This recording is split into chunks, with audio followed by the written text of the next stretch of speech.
நெகேமியாவின் புஸ்தகம் 13ஆம் அதிகாரம். அன்றைய தினம் ஜனங்கள் கேட்க மோசேயின் புஸ்தகத்தை வாசித்தார்கள். அதிலே அம்மோனியரும் மோவாபியரும் இஸ்ரவேல் புத்திரருக்கு அப்பமும் தண்ணீரும் கொடுக்க எதிர்கொண்டு வராமல் அவர்களை சபிக்க அவர்களுக்கு விரோதமாய் பீலேயாமை கூலி பொருந்திக் கொண்டபடியினால் அவர்கள் என்றைக்கும் அந்த சாபத்தை ஆசீர்வாதமாக திருப்பின எங்கள் தேவனுடைய சபைக்குட்படலாகாது என்று எழுதியிருக்கிறதாக காணப்பட்டது. ஆகையால் அவர்கள் அந்த கட்டளையை கேட்டபோது பல ஜாதியான ஜனங்களை எல்லாம் இஸ்ரவேலை விட்டு பிரித்து விட்டார்கள். இதற்கு முன்னே எங்கள் தேவனுடைய ஆலயத்தின் அறைகளை விசாரிக்க வைக்கப்பட்ட ஆசாரியனாகிய எலியாசிப் தொபியாவோடே சம்பந்தம் கலந்தவனாயிருந்து முற்காலத்தில் காணிக்கைகளும் சாம்பிராணியும் பனிமுட்டுகளும் லேவியருக்கும் பாடகருக்கும் வாசல் காவலாளருக்கும் கட்டளை பண்ணப்பட்ட தானியம் திராட்சரசம் எண்ணெய் என்பவைகளிலே தசமபாகமும் ஆசாரியரை சேர்கிற படைப்பான காணிக்கைகளும் வைக்கப்பட்டிருந்த இடத்தில் ஒரு பெரிய அறையை அவனுக்கு ஆயத்தம் பண்ணி இருந்தான்.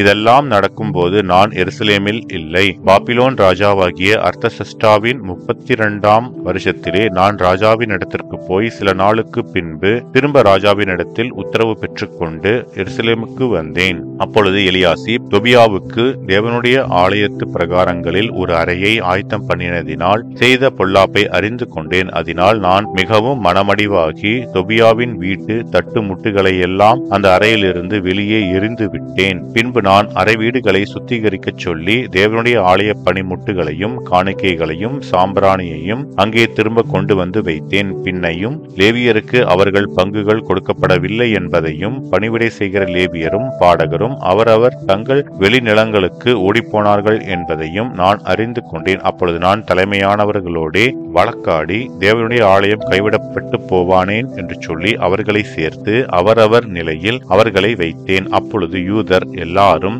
தானியம் திராட்சரசம் எண்ணெய் என்பவைகளில் தசம பாகத்தை பொக்கிஷ அறைகளில் கொண்டு வந்தார்கள். அப்பொழுது நான் ஆசாரியனாகிய செலேமியாவையும் வேத பாரகனாகிய சாதோக்கையும் லேவியரில் பெதாயாவையும் இவர்களுக்கு கைத்துணையாக மத்தனியாவின் குமாரன் சக்கூரின் மகனாகிய ஆனானையும் பொக்கிஷ அறைகளின் மேல் விசாரிப்புக்காரராக வைத்தேன். அவர்கள் உண்மையுள்ளவர்கள் என்று எண்ணப்பட்டார்கள். ஆகையால் தங்கள் சகோதரருக்கு பங்கிடுகிற வேலை அவர்களுக்கு ஒப்புவிக்கப்பட்டது. என் தேவனே, நான் என் தேவனுடைய ஆலயத்துக்காகவும் அதன் முறைமைகளுக்காகவும் செய்த நற்கிரியைகளை குறைத்து போடாமல் இந்த காரியத்திலே என்னை நினைத்தருளும். அந்த நாட்களில் நான் யூதாவிலே ஓய்வு நாளில் சிலர் ஆலைகளை மிதிக்கிறதையும் சிலர் தானிய பொதிகளை கழுதைகள் மேல் ஏற்றிக்கொண்டு வருகிறதையும் திராட்சரசம் திராட்சப்பழம் அத்திப்பழம் முதலானவைகளின் பற்பல சுமைகளை ஓய்வு நாளிலே எருசலேமுக்கு கொண்டு வருகிறதையும் கண்டு அவர்கள் தின்பண்டம் விற்கிற நாளை பற்றி அவர்களை திடசாட்சியாய் கடிந்து கொண்டேன். மீனையும் சகலவித சரக்குகளையும் கொண்டு வந்து ஓய்வு நாளிலே யூதா புத்திரருக்கும்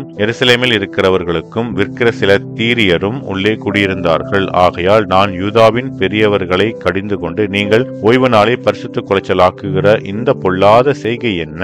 உங்கள் பிதாக்கள் இப்படி செய்ததினால் அல்லவா நமது தேவன் நம்மேலும் இந்த நகரத்தின் மேலும் இந்த தீங்கையெல்லாம் வரப்பண்ணினார். நீங்களோ வென்றால் ஓய்வு நாளை பரிசுத்த குலைச்சலாக்குகிறதினால் இஸ்ரவேலின் மேல் இருக்கிற உக்கிரத்தை அதிகரிக்க பண்ணுகிறீர்கள் என்று அவர்களுக்கு சொன்னேன். ஆகையால் ஓய்வு நாளுக்கு முன்னே எருசலேமின் பட்டண வாசலில் மாலை மயங்கும் போது கதவுகளை பூட்டவும் ஓய்வு நாள் முடியும் மட்டும் அவைகளை திறவாதிருக்கவும் வேண்டும் என்று கட்டளையிட்டு ஓய்வு நாளிலே ஒரு சுமையும் உள்ளே வராதபடிக்கு வாசலண்டியிலே என் வேலைக்காரரில் சிலரை நிறுத்தினேன். அதனால் வர்த்தகரும் சகலவித சரக்குகளை விற்கிறவர்களும் 2 தரம் எருசலேமுக்கு புறம்பே தங்கினார்கள்.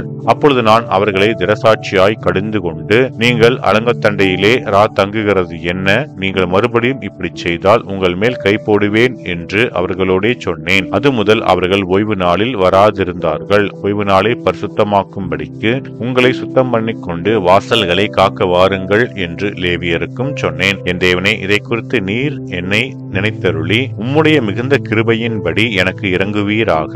அஸ்தோத் அம்மோன் மோவாப் ஜாதிகளான ஸ்திரீகளை சேர்த்து கொண்ட சில யூதரையும் அந்த நாட்களில் கண்டேன். அவர்கள் பிள்ளைகள் பேசின பேச்சில் பாதி அஸ்தோத் பாஷையாயிருந்தது. இவர்கள் அந்தந்த ஜாதிகளின் பாஷையை தவிர யூத பாஷையை திட்டமாய் பேச அறியாதிருந்தார்கள். அவர்களையும் நான் கடிந்து கொண்டு அவர்கள் மேல் வரும் சாபத்தை கூறி அவர்களில் சிலரை அடித்து மயிரை பீத்து, நீங்கள் உங்கள் குமாரத்திகளை அவர்கள் குமாரருக்கு கொடாமலும் அவர்கள் குமாரத்திகளில் ஒருவரையும் உங்கள் குமாரருக்காகிலும் உங்களுக்காகிலும் கொள்ளாமலும் இருக்க வேண்டும் என்று அவர்களை தேவன் மேல் ஆணையிடப் பண்ணி, நான் அவர்களை நோக்கி, இஸ்ரவேலின் ராஜாவாகிய சாலோமோன் இதனாலே பாவம் செய்தான் அல்லவா? அவனை போன்ற ராஜா அநேகம் ஜாதிகளுக்குள்ளே உண்டாயிருந்ததில்லை. அவன் தன் தேவனாலே சிநேகிக்கப்பட்டவனாய் இருந்தான். தேவன் அவனை இஸ்ரவேல் அனைத்தின் மேலும் ராஜாவாக வைத்தார். அப்படிப்பட்டவனையும் மறுஜாதியான ஸ்திரீகள் பாவம் செய்ய பண்ணினார்களே. நீங்கள் மறுஜாதியான ஸ்திரீகளை சேர்த்துக் கொள்ளுகிறதினால் நம்முடைய தேவனுக்கு துரோகிகளாகி இந்த பெரிய பொல்லாப்பை எல்லாம் செய்யும்படி உங்களுக்கு இடங்கொடுப்போமோ என்றேன். யோயதாவின் புத்திரரிலே பிரதான ஆசாரியனாகிய எலியாசீபினுடைய குமாரன் ஒருவன் ஓரோனியனான சன்பல்லாத்துக்கு மருமகனானான். ஆகையால் அவனை என்னை விட்டு துரத்தினேன். என் தேவனே, அவர்கள் ஆசாரிய ஊழியத்தையும் ஆசாரிய ஊழியத்துக்கும் லேவியருக்கும் இருக்கிற உடன்படிக்கையையும் தீட்டுப்படுத்தினார்கள் என்று அவர்களை நினைத்துக் கொள்ளும். இப்படியே நான் மறுஜாதியாரையெல்லாம் நீக்கி ஆசாரியரையும் லேவியரையும் சுத்திகரித்து அவரவரை அவர்கள் வேலையின் முறைகளில் நிறுத்தி குறிக்கப்பட்ட காலங்களிலே செலுத்தப்பட வேண்டிய விறகு காணிக்கையையும் முதற் பலன்களையும் குறித்து திட்டம் பண்ணினேன். என் தேவனே, எனக்கு நன்மை உண்டாக என்னை நினைத்தருளும் என்பதே. ஆமென்.